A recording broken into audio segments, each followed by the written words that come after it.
हमारा आज का जो डिस्कशन है वो बैंकिंग से रिलेटेड है। तो हम इसी के साथ शुरुआत करते हैं।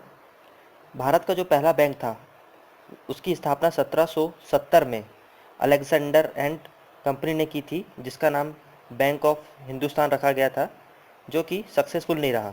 इसके बाद बैंक ऑफ बंगाल की स्थापना की गई, जो कि 1806 में की गई थी। सन 1806 में बैंक ऑफ बंगाल की स्थापना की गई। फिर इसके बाद 1840 में बैंक ऑफ बॉम्बे की स्थापना की गई, और उसके बाद जस्ट 3 साल के बाद यानी कि 1843 में 1843 में बैंक ऑफ मद्रास की स्थापना की गई। फिर कुछ समय पश्चात यानी कि सन 1921 में इन तीनों बैंकों का विलय कर इम्पीरियल बैंक ऑफ इंडिया की स्थापना की गई, यानी कि सन 1921 में इम्पीरियल बैंक ऑफ इंडिया बना। ठीक है। इसके बाद सन 1955 में यानी कि 1 जुलाई सन 1955 में इस बैंक का पार्शियली नेशनलाइजेशन करके इसका नाम स्टेट बैंक ऑफ इंडिया रख दिया गया। इसमें इम्पोर्टेंट बात यह है कि जो हमारा स्टेट बैंक ऑफ इंडिया है वो पूरी तरीके से राष्ट्रीयकृत नहीं है, वो आंशिक रूप से राष्ट्रीयकृत है। ये चीज़ ध्यान रखना है।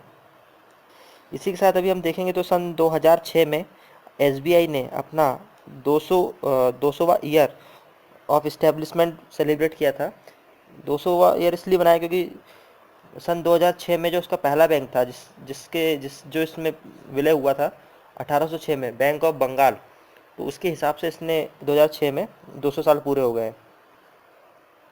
पंजाब नेशनल बैंक की स्थापना 1894 में हुई थी, और ये पहला पूरी तरीके से भारतीय बैंक है क्योंकि इसकी स्थापना केवल भारतीय द्वारा की गई है। तो ध्यान रखने वाली बात है, यानी कि पहला हमारा जो पूरी तरीके से भारतीय बैंक जो है वो पंजाब नेशनल बैंक है। ठीक है, जिसकी स्थापना हम 1894 में हुई थी। अब इसके साथ हम कुछ नेशनलाइज्ड बैंकों के बारे में डिस्कस करेंगे। तो भारत में पहली बार सन 19 जुलाई सन 1969 को 14 बड़े बैंकों का नेशनलाइजेशन किया गया। अभी उस समय उन 14 बैंकों का नेशनलाइजेशन किया गया था जिनके पास 50 करोड़ रुपए से अधिक का रिजर्व था। इसके बाद जो दूसरी बार जो राष्ट्रीयकरण हुआ है वो 1980 में हुआ है, जिसमें 6 बैंकों का राष्ट्रीयकरण हुआ जिनके पास उस समय 200 करोड़ से अधिक का रिजर्व था। यानी पहले जो राष्ट्रीयकरण हुआ है उसमें सिर्फ 50 करोड़ देखा गया था, लेकिन दूसरी बार में 200 करोड़ से अधिक का रिजर्व ज़रूरी हो गया था। तो ये इम्पोर्टेंट सन है जो कभी कभी क्वेश्चन में किसी न किसी एग्ज़ाम में आते हैं कि पहली बार भारत का राष्ट्रीयकरण कब हुआ था, तो वो हुआ था 1969 में, और दूसरी बार हुआ था 1980 में। लेकिन इसके साथ अगर हम देखें तो इस प्रकार भारत में जो राष्ट्रीयकृत बैंकों की संख्या है वो 20 हो जाती है। पहली बार में 14 हुए, दूसरी बार में 6 हुए, यानी 20 हो जाना चाहिए था। लेकिन अभी केवल 19 बैंक है जो कि राष्ट्रीयकृत है। ऐसा इसलिए है क्योंकि जो इनमें से एक बैंक है जिसका नाम था न्यू बैंक ऑफ इंडिया, वो 1993 में यानी 1993 में पंजाब नेशनल बैंक में के साथ विलय हो गया था। इसलिए राष्ट्रीयकृत बैंकों की संख्या 20 ना होकर 19 रह गई है। और ध्यान रखने वाली बात यह है इसमें कि इस संख्या में हमने एसबीआई को इंक्लूड नहीं किया है, क्योंकि एसबीआई जो है वो आंशिक रूप से राष्ट्रीयकृत बैंक है, और यहाँ पर हमने पूर्ण रूप से राष्ट्रीयकृत बैंकों के बारे में बात की है। इसके साथ आप चाहे तो जो 19 बैंकों की लिस्ट है, 19 राष्ट्रीयकृत बैंकों की जो लिस्ट है, आप किसी बुक से प्रेफर कर सकते हैं।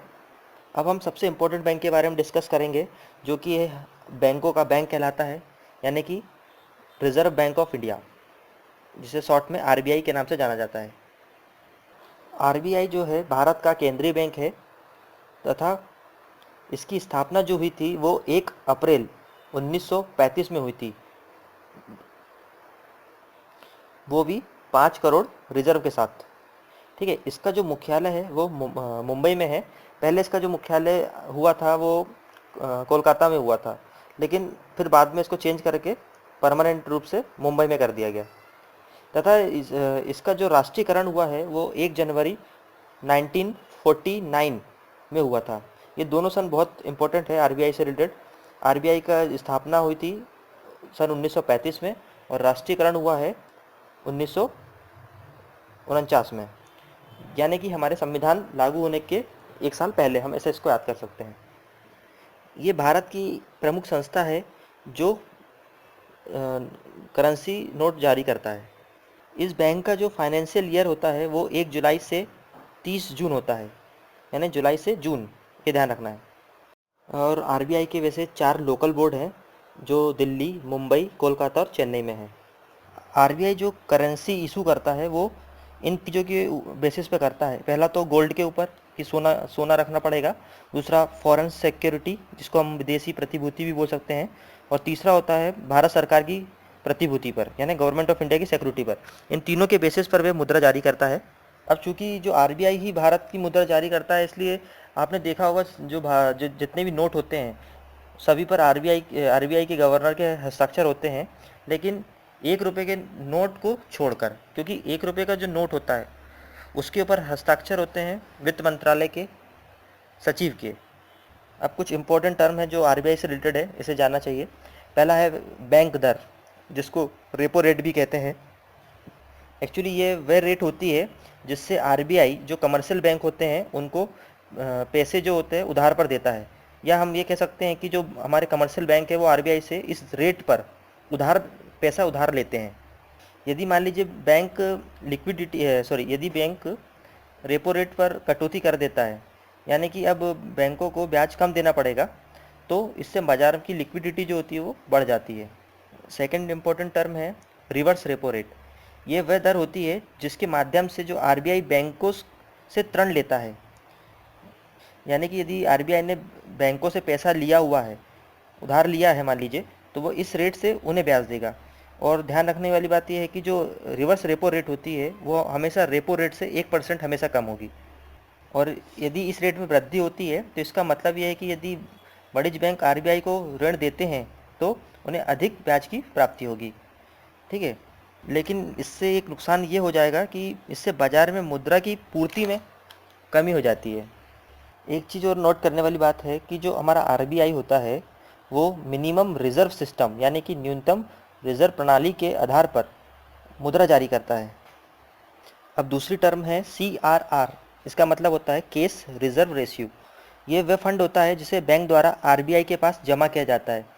यदि आरबीआई इसमें बढ़ोतरी करता है तो बैंकों के पास संभव राशि में कमी आती है, जो कि अभी जनरली 4% है।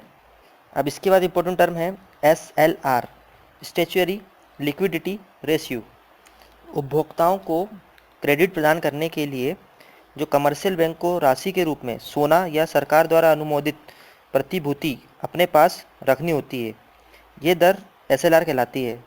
यानी कि बैंक के क्रेडिट को विस्तार को नियंत्रित करने के लिए SLR जो है आरबीआई द्वारा व्यवस्थित और निर्धारित की गई एक इफ़ेक्टिव व्यवस्था है। अभी SLR जो कि वर्तमान में 21.5% है।